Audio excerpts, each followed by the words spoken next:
सोचो, अगर आप एक ऐसे मिस्टीरियस टाउन में पहुंच जाओ जहां से बाहर निकलने का कोई रास्ता ही ना हो, और सबसे डरावनी बात यह हो कि रात होते ही ऐसे क्रिएचर बाहर निकल आते हैं जो बिल्कुल आम इंसान की तरह दिखते हैं। आज की कहानी हमें एक ऐसी रहस्यमयी जगह पर ले जाती है जहां हर रात जिंदा बचना ही सबसे बड़ी चुनौती है। कहानी की शुरुआत एक मिस्टीरियस टाउन से होती है। शाम ढल रही है और सूरज धीरे धीरे डूब रहा है। इसी बीच टाउन का शेरिफ, जिसका नाम बॉयड है, वो घंटी बजाते हुए सभी लोगों को अपने अपने घर लौटने की चेतावनी दे रहा है। हैरानी की बात यह है कि कोई भी उसकी बात पर सवाल नहीं उठाता। सभी लोग जैसे किसी पुराने और खौफनाक नियम को मानते हुए जल्दी जल्दी अपने घरों में जाने लगते हैं। टाउन के रेस्टोरेंट और दुकानें भी बंद होने लगती है। एक रेस्टोरेंट में एक लड़का, जिसका नाम गिनी है, वो अपने पिता के साथ चेस खेल रहा होता है। शेरिफ की आवाज सुनते ही वो अपने पिता को घर चलने के लिए कहता है, लेकिन उसके पिता नाराज हो जाते हैं। तभी एक लड़की आकर उन्हें मना लेती है। बाहर आकर लड़का उस लड़की का शुक्रिया अदा करता है। ऐसा लगता है कि वो उससे और भी कुछ कहना चाहता है, लेकिन किसी वजह से वो अपनी बात उसे नहीं बता पाता। इधर शेरिफ पूरे टाउन का जायजा ले रहा होता है। वो ये कंफर्म कर रहा होता है कि रात होने से पहले हर आदमी सुरक्षित अपने घर पहुंच गया हो। वो दूर कॉलोनी हाउस में भी नजर डालता है, जहाँ के लोग कॉलोनी हाउस में जा रहे होते हैं। सब कुछ चेक करने के बाद शेरिफ अपने ऑफिस लौट आता है। उसी ऑफिस के बाहर एक बोर्ड लगा होता है जिसमें लिखा होता है कि 96 रातें बिना किसी हादसे के गुजर चुकी है, लेकिन इस रात कुछ ऐसा होने वाला था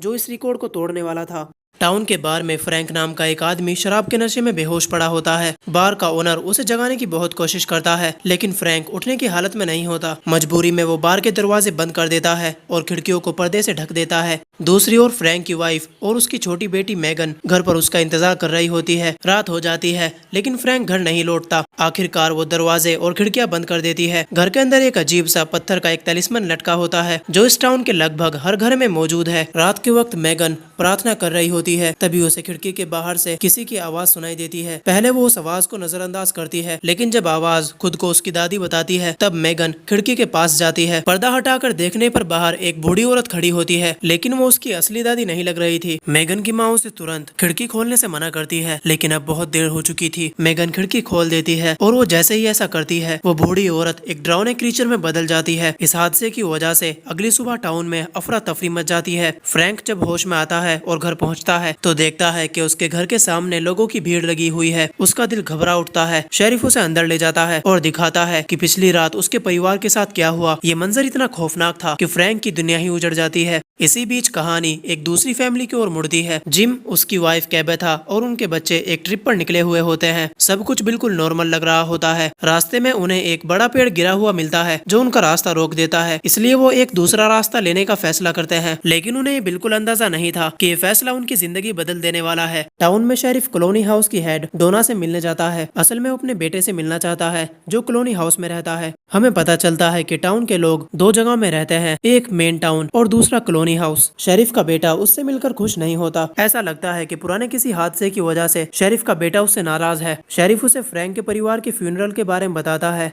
और उसे शामिल होने के लिए कहता है। उधर जिम की फैमिली उसी रहस्यमयी टाउन में पहुंच जाते हैं। उन्हें सब कुछ थोड़ा अजीब लगता है। शेरिफ उनसे बात करता है और उन्हें हाईवे का रास्ता बताता है। जिम उसकी बात मानकर वहां से निकल जाता है, लेकिन कुछ देर बाद वो फिर से उसी टाउन में लौट आते हैं। पहले उन्हें लगता है कि शायद गलती से गलत मोड़ ले लिया हो, लेकिन जब तीसरी बार भी वो उसी जगह पर पहुंचते हैं तो उनके चेहरे पर परेशानी साफ दिखने लगती है। अब जिम गाड़ी मोड़कर वापस जाने की कोशिश करता है। इसी दौरान सामने से एक और गाड़ी तेज रफ्तार में उन्हीं की ओर आ रही होती है। ड्राइवर अपने होश में नहीं होता और उसकी गाड़ी कंट्रोल से बाहर हो जाती है। कुछ ही पलों में एक भयानक एक्सीडेंट हो जाता है। जिम की वैन पलट जाती है। सब लोग घायल हो जाते हैं। सबसे बुरी हालत ईथन की होती है, जिसके पैर में लोहे का सरिया घुस जाता है। शेरिफ को जैसे ही एक्सीडेंट की खबर मिलती है, वो तुरंत मदद के लिए निकल जाता है। साथ ही टाउन की डॉक्टर क्रिस्टी को भी बुलाया जाता है। क्रिस्टी ईथन को देखते ही समझ जाती है कि उसकी कंडीशन गंभीर है, लेकिन सामने एक और बड़ी समस्या खड़ी थी। रात होने में सिर्फ 40 मिनट बचे थे। क्रिस्टी बताती है कि ईथन का इलाज करने में काफी वक्त लग सकता है, इसलिए बॉयड फैसला करता है कि वो रात वैन के अंदर ही गुजारेंगे। वैन को सुरक्षित बनाने के लिए वो सभी खिड़कियों को ढक देता है। जिम को ये सब बहुत अजीब लगता है। वो ये समझ नहीं पाता कि बॉयड आखिर किस चीज से बचने की तैयारी कर रहा है। उधर कैबेथा और उसकी बेटी को कॉलोनी हाउस भेजा जा रहा होता है, लेकिन रास्ते में गाड़ी खराब हो जाती है तो उन्हें पैदल ही आगे बढ़ना पड़ता है और रात धीरे धीरे अपना अंधेरा फैला रही होती है। वैन में क्रिस्टी इथन का इलाज करने में लगी होती है। तभी इथन को होश आ जाता है, लेकिन उसकी हालत और भी खराब होने लगती है। और तभी बॉयड को जंगल की तरफ से कुछ अजीब आवाजें सुनाई देती है। उसके चेहरे का रंग उड़ जाता है। वो धीरे से खिड़की पर लगा कपड़ा हटाकर बाहर देखता है और जो नजारा उसके सामने होता है उसे देखकर उसकी सांसें थम जाती है। अंधेरे में कई लोगों जैसी परछाइयां उनकी वैन की तरफ बढ़ रही होती है। बॉयड धीमी आवाज में सिर्फ इतना कहता है, वो लोग आ गए। और इसी सस्पेंसफुल मोमेंट पर एपिसोड खत्म हो जाता है।